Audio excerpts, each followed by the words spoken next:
I want to welcome everyone to the 22nd meeting of the 46th year of the Rotary Club of Dublin and Worthington. And today I think we have an excellent program. And also I'd like to introduce Jerry, who will lead us in our invocation and pledge of allegiance. As we pray to our God, who may be known by many names, we remember the prisoners held at Auschwitz concentration camp that were liberated on this day in 1945. We remember also those soldiers of the 60th Army of the First Ukrainian Front, many of whom also lost their lives that day. While we can never understand their imprisonment, nor accept why they were imprisoned, we know that you were there. Give us the wisdom to learn from this lesson. Give us the strength to teach tolerance and the energy to help others. We pray for peace and understanding. We know that we are blessed, and we thank you for that. We pray for others who are ill, bedridden, needy, and have no others to pray for them. Hold this Rotary family and their loved ones in your hands and hear our prayers. Amen.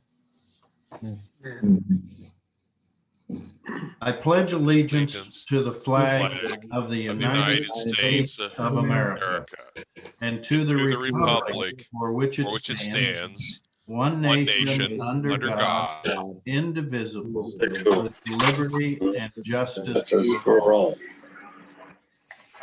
Thank you, Jerry. I very much appreciate the invocation. Very good. And now, President-elect Steve will introduce visiting Rotarians and guests and ask for any happy dollars. Steve, take it away. Yes. So today we have the illustrious Wolf Lant from the Dublin AM Club and also our assistant governor. So let's try it. Let's do the one clap welcome. 1, 2, 3. Close enough. Thank you, everyone. Looking around the board here, I do not see any other guests. Our speaker will be introduced later. And so let's go into happy dollars. Who's got one? I have a happy dollar. I have two. Charlie, do it. Let's hear it. My first happy dollar is on October 5th, I got a brand new left knee.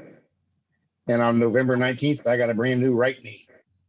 Whew. So still hobbling about, but whenever we get back to meetings, I'll be able to walk to them much better than I was in the past. That's good to know. Fantastic. Did they give you a discount on the knees you turned in? No, All right. there wasn't much left of the old knees. Cool. Who else has one? Peggy, go ahead. Unmute yourself.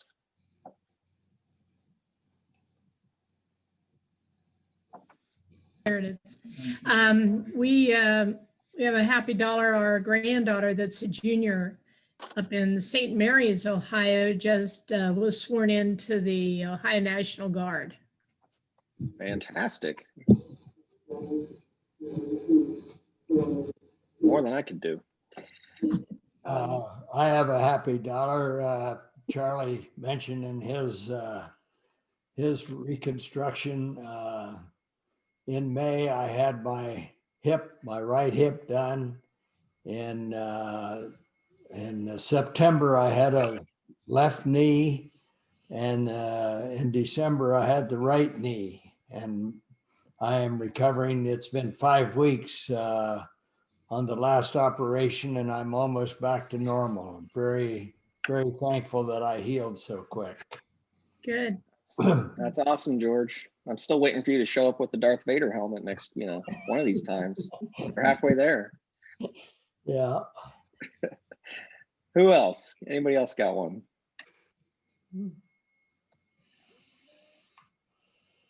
Anybody? One more? You can make me beg? Fine. Sad. All right. Jim, I'll turn it back to you then. We have announcements, and Wolf, why don't you make your announcements? We'll begin with you. Sure. And Steve, I'll throw in the happy dollar to make it 3 for the ski Thank trip you. we're going on. So you just have to tell me how to pay that. So anyhow, a couple of announcements. January is Vocational Services Month. So hopefully your club is getting involved in some kind of vocational service project in January. If you miss the deadline for that, feel free to do it in February or March. You know, it's more important that we do it than when we do it. Also, if your club is interested in doing a district-wide service project, they are looking for a service project that they can announce at PETS, and the entire district will help out with that. So it's primarily good for labor-intensive projects that you know, don't need a lot of training, aren't too specialized, but they're looking for a couple of projects that would qualify for that. So if you have such a project, send it to me or to, I think MJ is collecting those as well. And they're looking for candidates for a district-wide service project. Let's see. The 4-way test speech contest is on April 17th. Tomorrow night is the awards night for all the clubs for last Rotary year. So if any of you are interested in finding out whether or not you've won an award and can join us for that, it is tomorrow night. Now, Peggy, I have 5:30 p.m. Peggy said 6:30, so we'll have to check that time. But anyhow, that's a Zoom meeting and for district awards. Lastly, club officers are due in DAC-DB by February 1st. So if your new board of directors is nominated and approved, please update DAC-DB or let me know who they are, and I'd be happy to do that for you. So anyhow, that's it for me. Thanks, Jim. Any other announcements? Well, Wolf mentioned that if we wondered if we won any awards, we should attend the celebration. Wolf, I would remind you that it's not a question of if, it's how many awards we've won. Sorry, Jerry, I misspoke there. So good point. Yeah. Well, it's a 4-way test issue. All right, make it $2 then.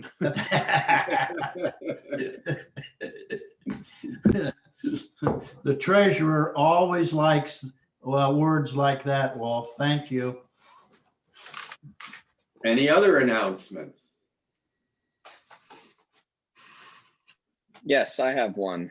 So I tried to send out an email yesterday, or maybe it was Monday, regarding a training that I'm going to be putting on for any board members or committee chairs to go over things like how to use Zoom, how to schedule a meeting with my committee and use Zoom, how to use DAC-DB, how to record that, you know, my committee met in DAC-DB. How do I even send an email to my committee through DAC-DB? So I'm going to be holding a 1-hour training next Wednesday. That is the 3rd, I think, at 5 p.m. And so I will be sending a link.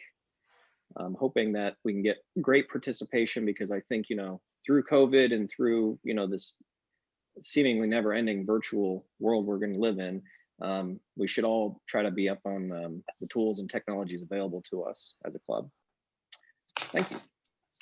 Now, I would encourage, again, all committee chairs and board members to attend because these are the tools that make your life easier. And I can tell you that the more I've learned about DAC-DB in many ways, the easier my life has been this year. So encourage everyone to attend. Any other announcements? With that, I'll ask Joe Patchen to introduce our speaker this week. Thank you, Jim. I'm delighted to introduce Mark Grimsley to us today. Our speaker is a professor at Ohio State University. He focuses in military history with an emphasis on Civil War. And sometimes the American Civil War is more relevant in current affairs than others. I discovered a wonderful, insightful, moving, interesting article that Mark wrote in a magazine a few months ago, and I reached out to him. The topic of that article was Confederate monuments and in current events, and how Americans were adjusting to their past when surrounded by such things. Strangely enough, 3 weeks ago today, that topic became less relevant than another one that Mark is going to address for us today. So I'm hopeful that he'll come back to talk to us another time on the Confederate monuments issues that are very interesting in themselves. But Mark is, as I said, a professor at OSU. He's an undergrad graduate of Ohio State and a PhD graduate of Ohio State with his master's at King's College London in War Studies.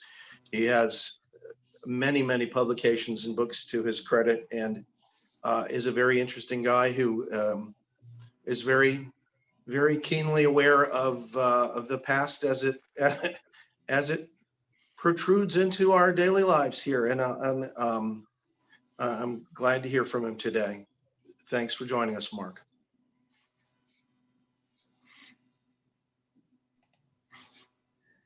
Oh, thanks. And it's a pleasure to be here. Let me go ahead and share my screen. That is the title of my presentation today, The Ghost of General Early, the Capitol Insurrection, and its significance in American history. And I'm going to begin by saying that this presentation is going to be through the lens of Confederate General Jubal Anderson Early, shown here in a wartime photo. General Robert E. Lee, the chieftain of the Army of Northern Virginia, who regarded Early as one of his most reliable subordinates, affectionately called the tough-minded, taciturn Early as my bad old man. The soldiers who fought under Early like to call him Old Jube.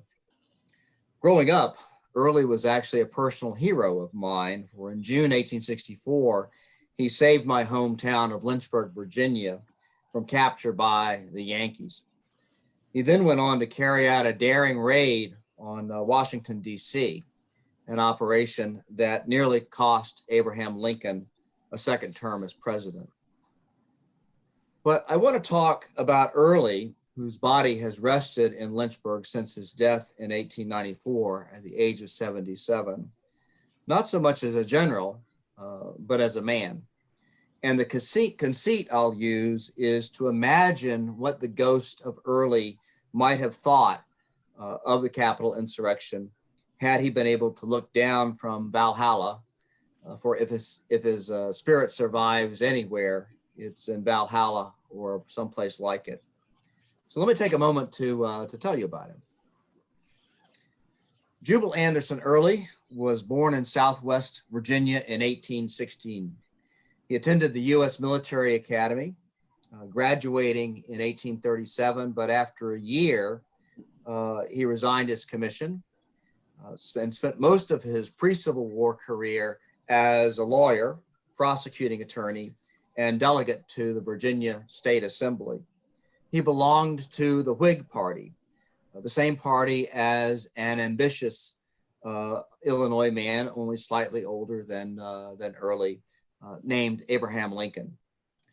Early believed in slavery, but seems not to have owned any slaves of his own.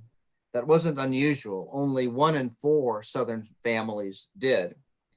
During the Mexican-American War, he volunteered for military service and went to Mexico as a major in the 1st Virginia Volunteer Infantry Regiment.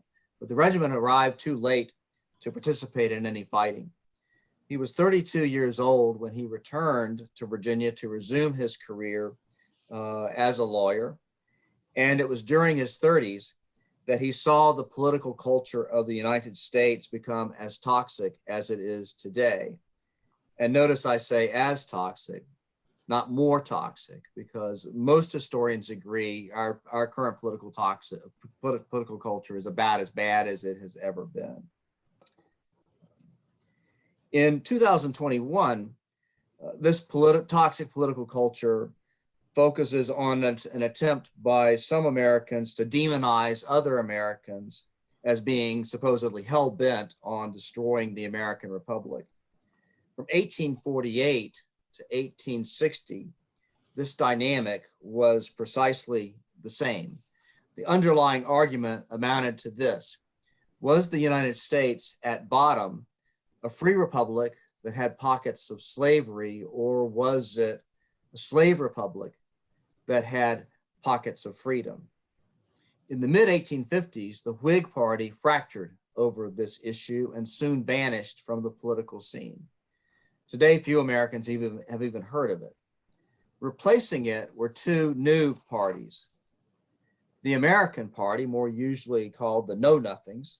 The Know Nothings were primarily opposed to immigration, as illustrated in this Know Nothing cartoon, lambasting a drunken Irishman and a drunken German making off with a ballot box, anticipating by over 150 years the charge that undocumented immigrants somehow helped to rob Donald Trump of a popular vote majority in 2016.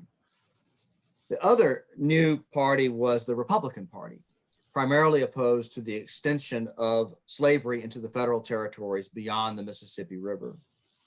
These two parties created a brief three-party system whose third member was the Democratic Party, which rose in the late 1820s as the party of Andrew Jackson. The illustration that I'm showing here is of his boisterous first inauguration day in March 1829. During Jackson's presidency, the United States completed its transition from the founders' republic idea to what has been called the white man's democracy, which extolled the common white man. Women were excluded from the vote. Most African Americans were excluded from the vote. But this white man's democracy extolled the common man as politically wiser than elites, precisely because he was common. The Republican Party came into being in opposition to the Kansas-Nebraska Act of 1854, the brainchild of Democratic Senator Stephen Douglas of Illinois, who successfully proposed that the settlers of Kansas decide for themselves whether Kansas would ultimately be a free state or a slave state. And in 1856, hundreds of Missourians, known as border ruffians, entered Kansas territory to see to it that the settlers adopted slavery. They were countered by militant anti-slavery settlers. And a cycle of political violence began between pro-slavery and anti-slavery settlers in Kansas territory. This violence claimed the lives of at least 75 Americans and resulted in the pro-slavery forces burning the town of Lawrence, shown here, to the ground, because Lawrence was a strong point for anti-slavery. And of course, Early is observing all of this from his law office in Virginia. Now, even before the Kansas-Nebraska Act, America was already devolving into two hostile camps. Tempers flared. The spirit even invaded the chambers of Congress. During the debates that led to the Compromise of 1850, kind of an armistice between the slaveholding South and the free North, Senator Henry S. Foote of Mississippi drew a pistol on Senator Thomas Hart Benton of Missouri. And I, honest to God, would not put it past the congressman in 2021 to pull a pistol on somebody. We live in weird times. In 1856, a South Carolina congressman, outraged by a recent speech given on the Senate floor by Senator Charles Sumner, an abolitionist, attacked Sumner with a cane, injuring Sumner so badly that for years thereafter, Sumner walked and spoke like a man who had suffered a partial stroke.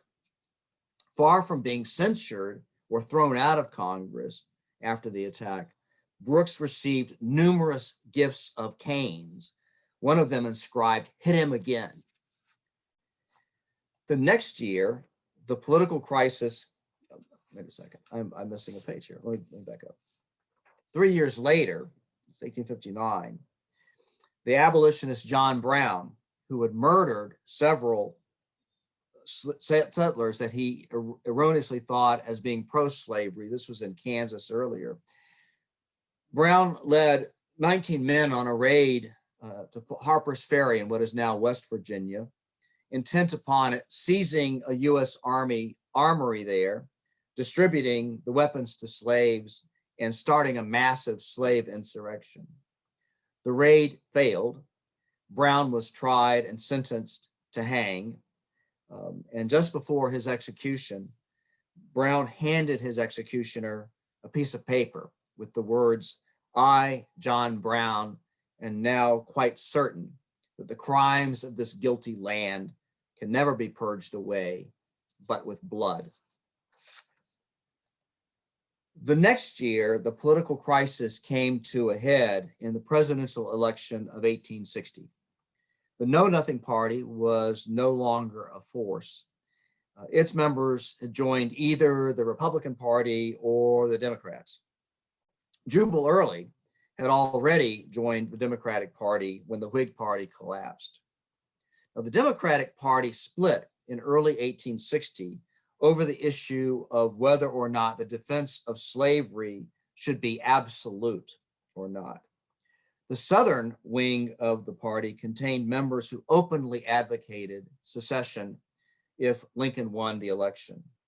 An impromptu party called the Constitutional Union Party came into being on a platform of preserving the Union in any way possible, although its idea about how to accomplish this was hazy.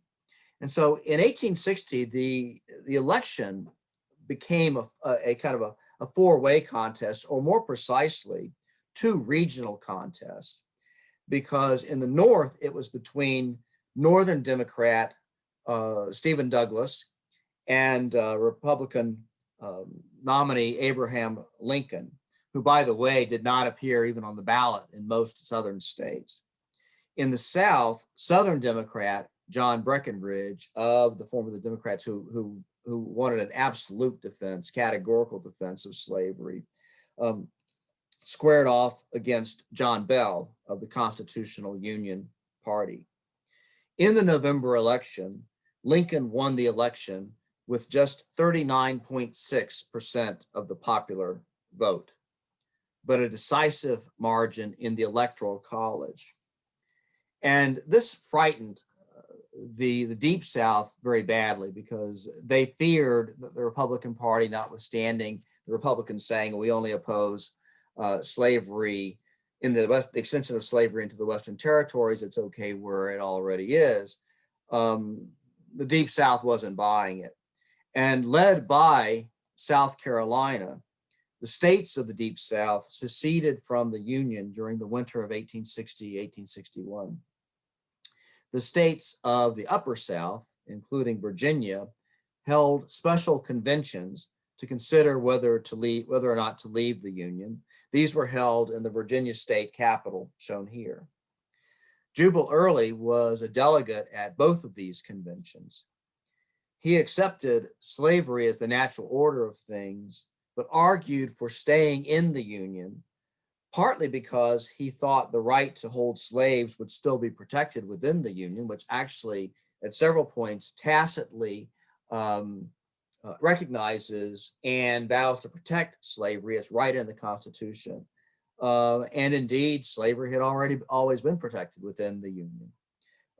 He also thought that secession would chiefly benefit slaveholders, and he championed instead the ordinary Virginian who owned no slaves.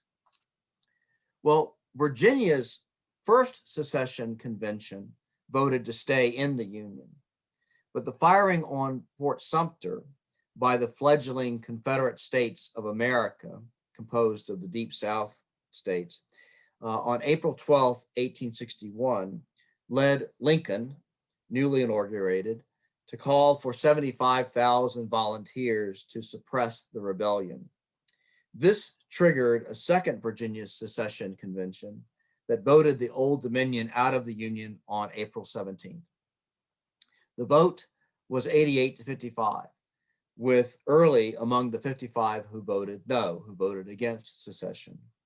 But once Virginia was out of the Union, he joined the Confederate Army as a colonel and soon rose to the rank of brigadier general and then major general and ultimately lieutenant general. It's a 3-star general in 1864.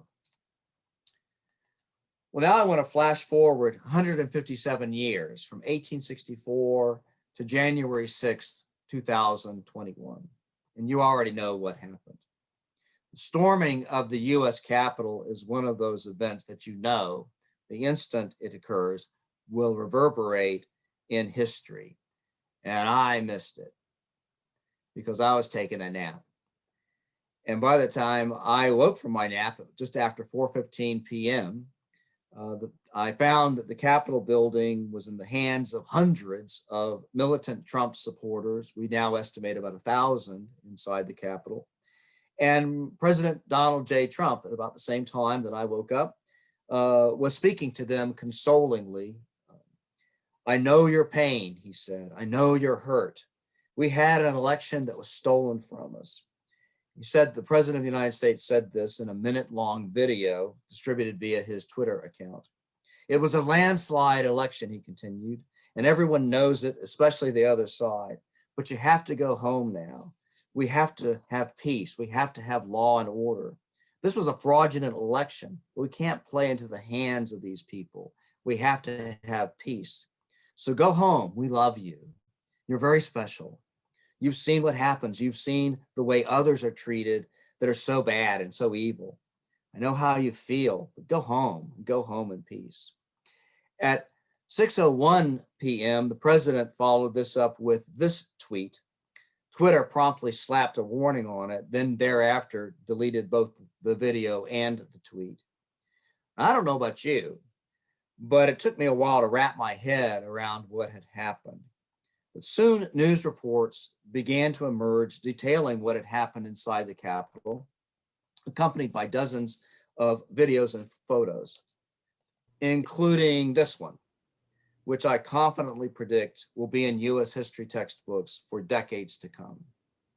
And for the next few minutes, I want to talk about the man in the photo and the Confederate General Early, who sprang to mind as soon as I saw the banner the man was holding. Behold the man, Kevin Seyfried, a 51-year-old, lived in Delaware, and he says that he normally flew this flag that he carried outside his home in Laurel, Delaware. We don't yet know much about Seyfried. He was just one of hundreds of people who have been or will be arrested for crimes ranging from trespass to theft to assault, and quite probably conspiracy for sedition and murder. The criminal complaint against Seyfried alleges several crimes amounting to criminal trespass and disorderly conduct. And the complaint has the photograph of him with this flag in literally as Exhibit A. But compared to others, he's one of the small fry. It's not Seyfried that will go into the history books so much as the flag he carried. Now, when I saw the photo of Seyfried with the Confederate flag, I instantly thought of Jubal Early, and why did Jubal Early come to mind? Well, that's because in mid-June 1864, Lee detached Early's corps from the main army, which was then operating in the Richmond-Petersburg area, and sent it west to deal with a dangerous Union raid in the Shenandoah Valley. Early got his corps to Lynchburg, my old hometown, in time to save it from capture, frightened the Union commander into retreating westward into West Virginia, then took full advantage of the unexpected opportunity to march north, all the way through the Shenandoah Valley to the Potomac River. He crossed the Potomac River into Maryland. His tough veterans shoved aside a small improvised army of inexperienced Union troops and got all the way to the belt of fortifications surrounding Washington, D.C. Now, in midsummer 1864, Washington was weakly defended. General Ulysses S. Grant had stripped its garrison to the barest minimum to replace the casualties of his first major campaign against Robert E. Lee, which had resulted in 55,000 Union casualties in about 6 weeks. Well, Early's threat to Washington forced Grant to detach an entire Union Corps, 3 divisions, from the siege of Petersburg, which was then getting underway, back to the defense of the capital. Now, Early never seriously expected to breach the capital's defenses, but he probed them, particularly at Fort Stevens, which is the fort we're looking at here. Once it became clear that Washington had received strong reinforcements in the form of this 6th Corps that Grant rushed to Washington, Early withdrew in his own good time, remarking jovially that he had scared Lincoln like hell. Well, in one sense, he hadn't. If you look at the upper left-hand corner, you see Abraham Lincoln standing on the parapet of Fort Stevens. He'd gone there in person, thereby becoming the only US president ever to come under direct enemy fire. But in another sense, Early most definitely had scared Lincoln like hell, because 1864 was a presidential election year. Lincoln's chance for re-election depended upon convincing voters that Union armies were finally winning the war. Well, it was hard to make that argument when a small Confederate army could mount a serious threat to the nation's capital. The Washington Daily Intelligencer, kind of the equivalent of the Washington Post back in that day, spoke of Early's raid as a national humiliation. And by mid-August, in no small measure, thanks to Early's raid, Lincoln was convinced that he would lose his bid for a second term. Well, historians agree that if Lincoln had lost re-election, the United States would likely have made a negotiated settlement with the Confederacy, possibly on the basis of Confederate independence, but at the very least on the basis of a restoration of the Union predicated on the abandonment of emancipation as a war aim. Early struck as powerful a blow against Lincoln as anyone could have done, but he couldn't have imagined doing what Kevin Seyfried did, carrying the Confederate banner inside the US Capitol itself. So what would Early have thought of Seyfried and his flag? Well, first he would have thought it was the wrong flag, because the Confederate battle flag was square, not rectangular. But he would probably have sympathized with Seyfried as a common man concerned about his country, and as a man who presumably carried a Confederate flag because he was concerned with the survival of white identity amid a racially diverse America. Early would have regarded that America with horror, and so he would have certainly sympathized with Seyfried there.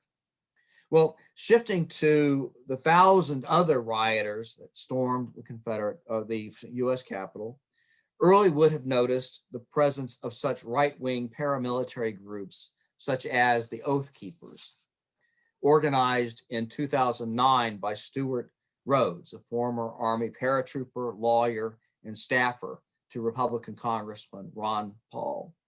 He's shown here at the Trump rally on January 6th.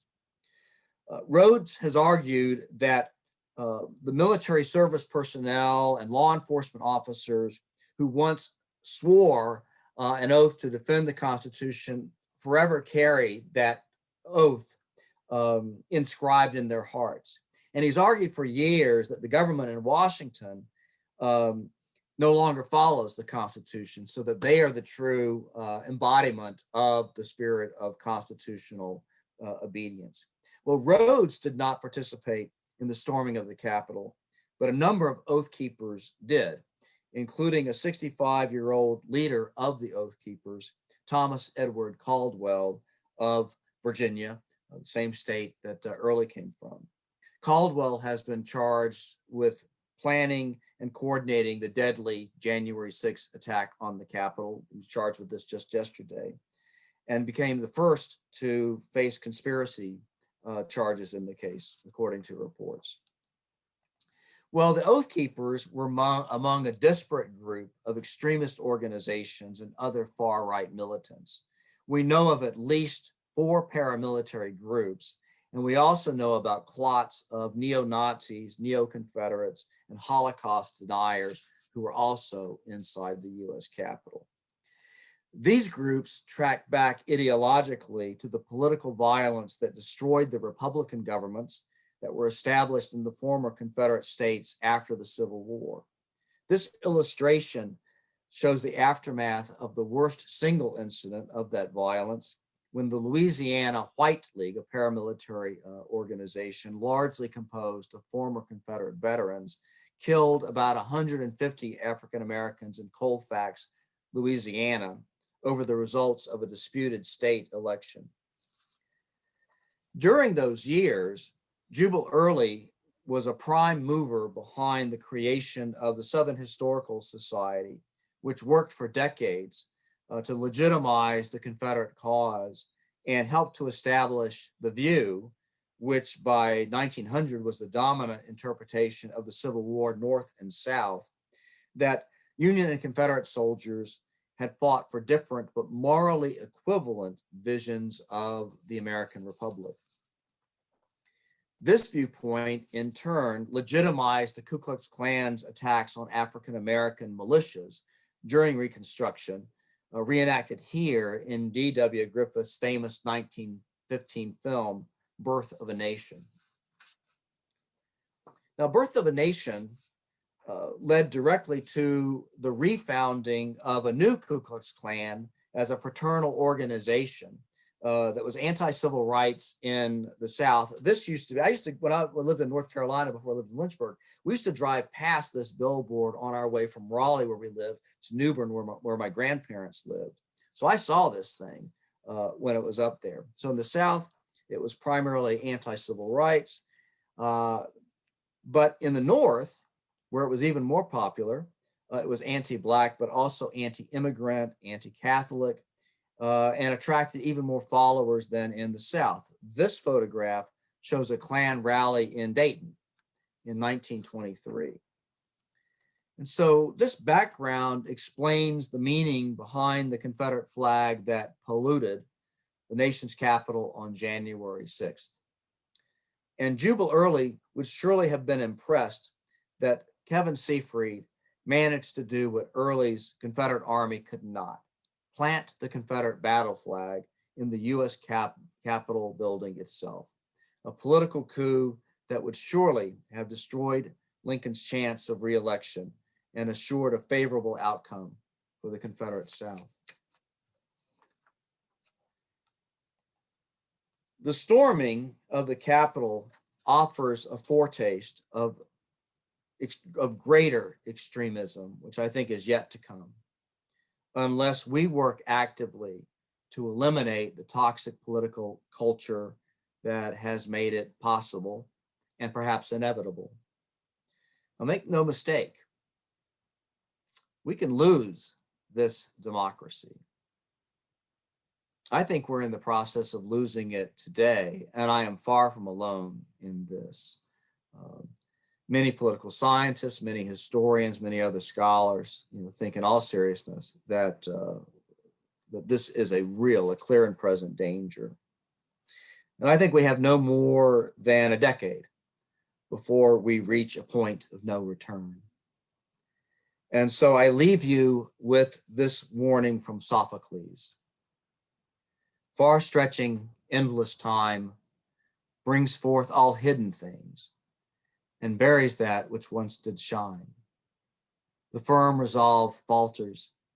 The sacred oath is shattered. And let none say it cannot happen here. Thanks.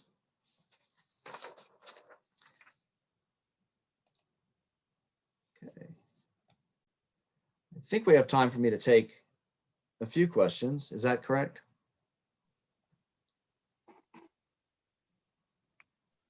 Yes, we do. Okay. And even after that, once the meeting closed, we welcome you to stay, but certainly you have sufficient time for any questions regarding the presentation. I have a question on this thing. The issue of the Second Amendment, and I feel that some of this is because of the idea that the Second Amendment allows for a militia to take over the government. And from seeing what I saw on January 6th, I'm wondering if that side of issue, that kind of thinking of the Second Amendment as allowing a militia does not play into this, what's going on. Well, the Second Amendment says that a well-regulated militia being necessary, the right of the people to keep and bear arms shall not be infringed. I was a member of the militia, the real militia, the honest to God, no shit, militia, the National Guard, which tracks back to the militias that were formally organized by first the colonies and then the American states. That's the well-regulated militia that's contemplated in the Constitution. Make no mistake, that's it, over and out, end of story. And the idea of these guys who have created these self-appointed militias is absolute baloney, for lack of a better term. And I have nothing but contempt for this idea that people appropriate this militia concept. When they're operating on their own hook, they're not well regulated, they are not connected to the government, they are against the government. That this just drives me batshit crazy. And I myself am a gun owner. I got an AK-47 and an M1 carbine not 10 feet from me. I have no problem with gun ownership, but this business is about a militia, a self-appointed militia that can appropriate, this amendment, the militia portion of it, which I spent 8 years of my own life in the real honest to God Ohio National Guard. As I say, I'm not a happy camper about it. No, the militia, was the 26,000 guardsmen who had to come into the nation's capital to prevent a repetition of what happened on January 6th.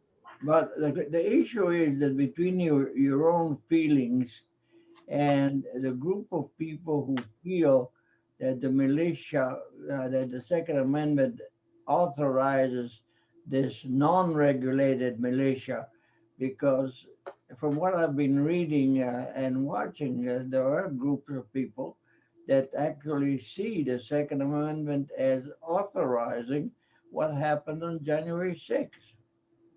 Well, they're out of their cotton picking minds. But it really doesn't matter what our feelings are. The question is there a movement out there that does go there? There is, and it is being regarded in national security circles as an incipient insurgency that actually requires a counterinsurgency response in the sense of the counterinsurgency doctrine that was developed in connection with the Iraq War. I've talked to people who helped to develop 3-24 is what it's called, and so yeah, in the sense that you're talking about, you're right. They feel that they are a militia. That's how they are. They are, they're insurrectionists. They are insurgents. Now, the interesting thing about 3-24 is that among the strategies that it has for eliminating insurgencies is actually to look at the underlying grievances that generate the insurgency and try to address those. And so, that's an interesting dimension. The other ones are to decapitate the leadership, to take the narrative away from the insurgents, to discredit them, and to withdraw any incentive on the part of the general population to find the insurgents attractive. But to that extent, they have definitely placed themselves, on the map and gotten the attention of the national security establishment in a way that just a few weeks ago, before January 6th, the national security establishment just wasn't taking them seriously. I mean, they just sounded like they were, they were a lot of hot air. Hot air, to be sure, carrying around, semi-automatic weapons and military style weapons such as the AK-47 that I own, although they seem to have the AR-15 as their weapon of choice. But yeah, they regard themselves as insurgents, and we are regarding them as insurgents. So to that extent, we're taking them quite seriously. John? So Mark, you have offered us a pretty sobering assessment of the situation. And I guess from a historical perspective, then what are the things you think we should do to save our democracy in the next, in the next period of time here, short period of time? Yeah. I mean, if you started talking about a little bit about the insurgents, but what else? Well, politics in the nature of the case is adversarial. And so what is going to happen is that in terms of unity, the kind of unity that President Biden is calling for, it's not going to happen at the political level because there are too many people who at this point have a vested interest in the perpetuation of this toxic political culture. They rise to elected office on the basis of it. They make a lot of money, on cable news on the left and the right from it. And so, the people who are going to save our democracy are we ourselves. What we need to do is to generate a constructive political dialogue across the political chasm that's aimed not at mutual agreement, which ain't never going to happen, but at mutual understanding. So that when let's just say for you, I'm a lifelong Democrat. I don't know, you're a Republican by any chance? Can we? Can I use you as a foil, or are you also a Democrat? You're just not going to say, okay. For purposes of my illustration, you're a Republican.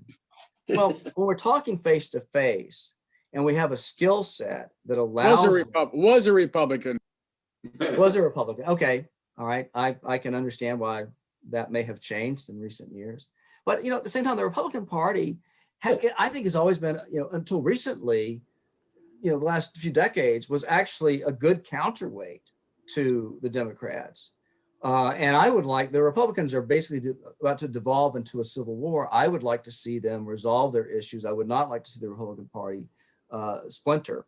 But in any event, when Republicans and Democrats don't talk to each other, and by the way, won't date each other even anymore, I'm not making this up. I do the online thing. I'm divorced. I'm looking for love. And, and I tell you what, people like, it's like, here's a non-starter for me, Trump supporters or vice versa.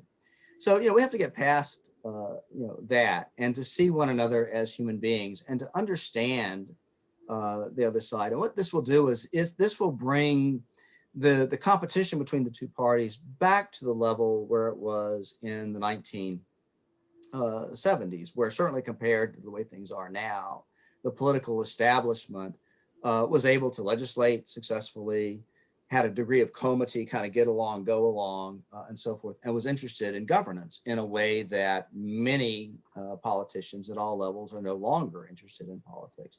I think this is a reason why Senator Rob Portman has decided to get the hell out of Dodge, because I believe him when he says that he just, things are so paralyzed in Congress and so ideologically polarized that, just doesn't feel like he has a role there anymore.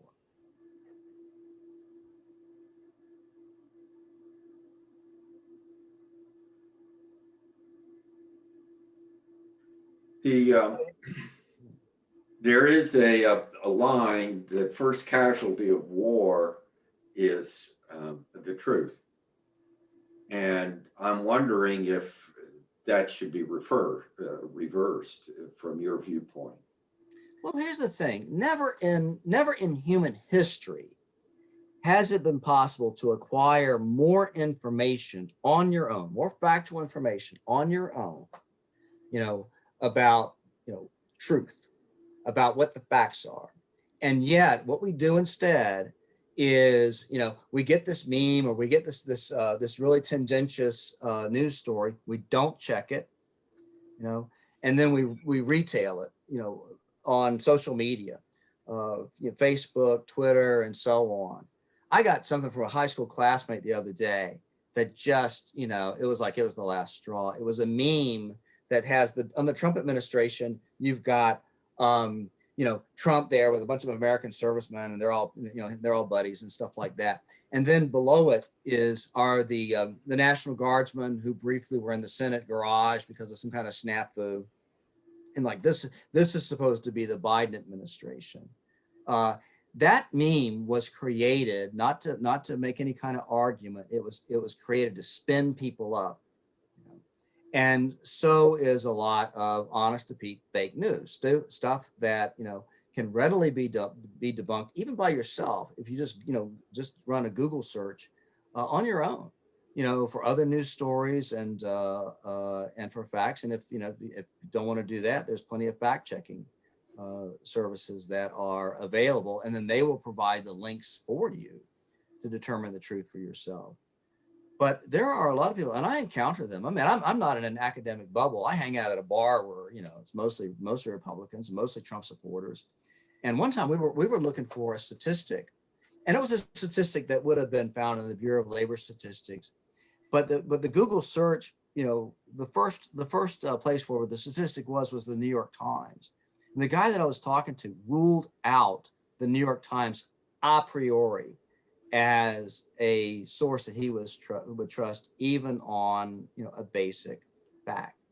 And so, and if you look at the media ecosystem right now, it's interesting because people people are liberal. If you look at the 30 top media organizations, the Pew Center did this report a few years ago. On the left, or the liberal side, they trust many of these sources. On the right, they trust only a few. And these are the ones like Fox News, Breitbart, you know, this kind of a thing. They don't even trust the Wall Street Journal, you know, which I trust. I used to subscribe to it. You know, it's pretty expensive. And the straight reporting side is equivalent to the New York Times and Washington Post.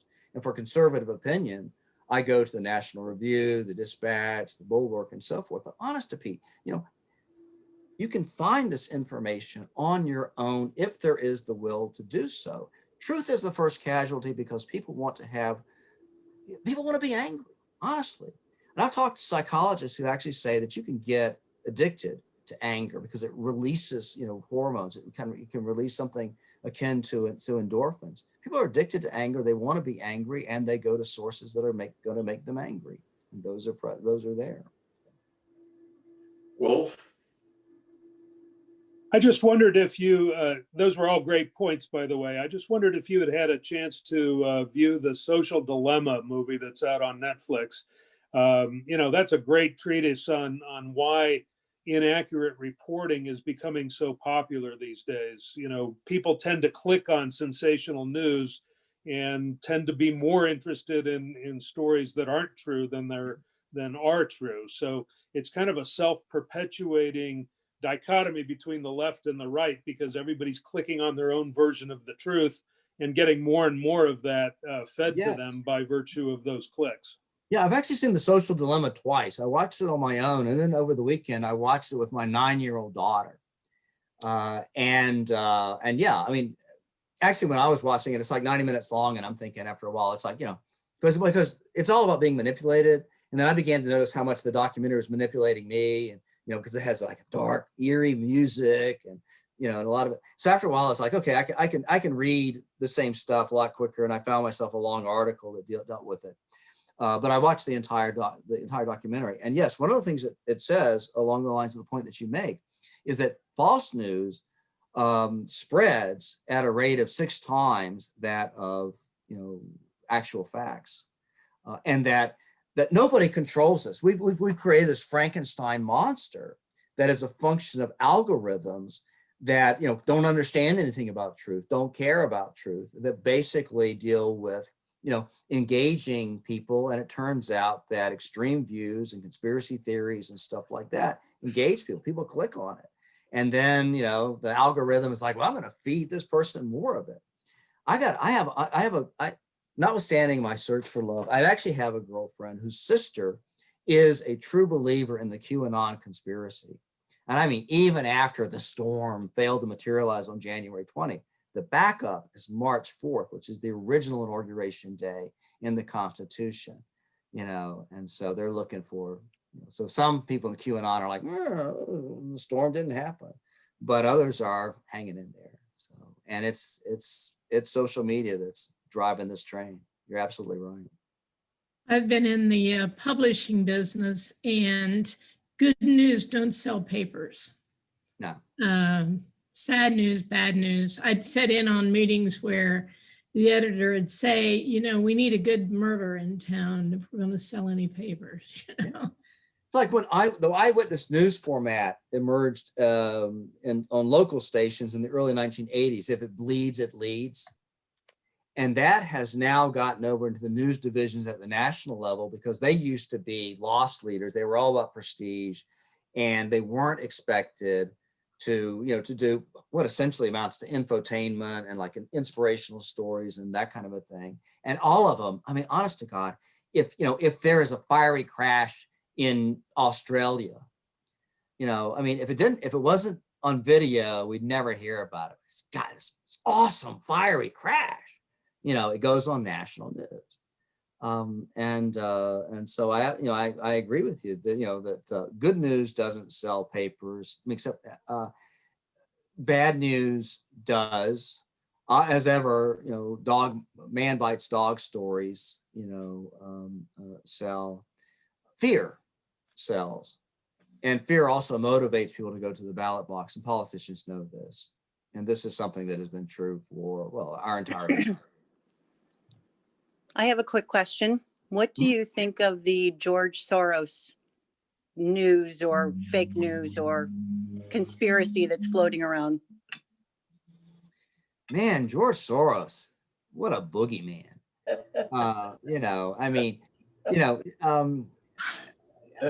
He's just, it's like a one-man Illuminati, who's got his, fingers in every pie and so forth. I'll tell you, the Koch brothers are the right-wing equivalent, of this. They've got their fingers in every pie too. But somehow or other, if you're a conservative, not a problem. The Koch brothers.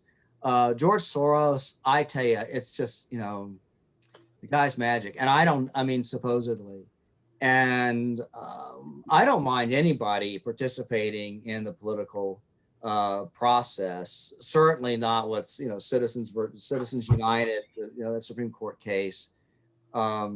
So if people want to make George Soros into a boogeyman, then they're entitled to look at it that way. And if people want to look at the Koch brothers the same kind of way, or Rupert Murdoch or anything else, but these are people who are pumping money into causes that they believe in. I pump money into causes that I believe in. Now, it's chump change compared to what these guys can do. But, I regard it as participation, and I don't see it as anything, insidious. What people object to are somebody like George Soros bankrolling a cause that they don't believe in. Wolf, did you have another question? Otherwise, I think we need to close. No, I'm sorry. I forgot to take my hand down. Thank you. Okay, that's fine. If you can stick around after we officially close the meeting, there's sometimes a nice lively discussion also after the meeting that's more informal. Sure, I'd be glad to. Yeah, absolutely. So in closing, we close every week with a 4-way test. I do need to say that the speaker for next week is Gerhard Moser, the author of Why Can't Somebody Just Die Around Here, is rescheduled. He was originally scheduled for the time we had the inauguration. So he has been moved to February 3rd. So he'll be speaking about his personal account and survival of his family during World War II.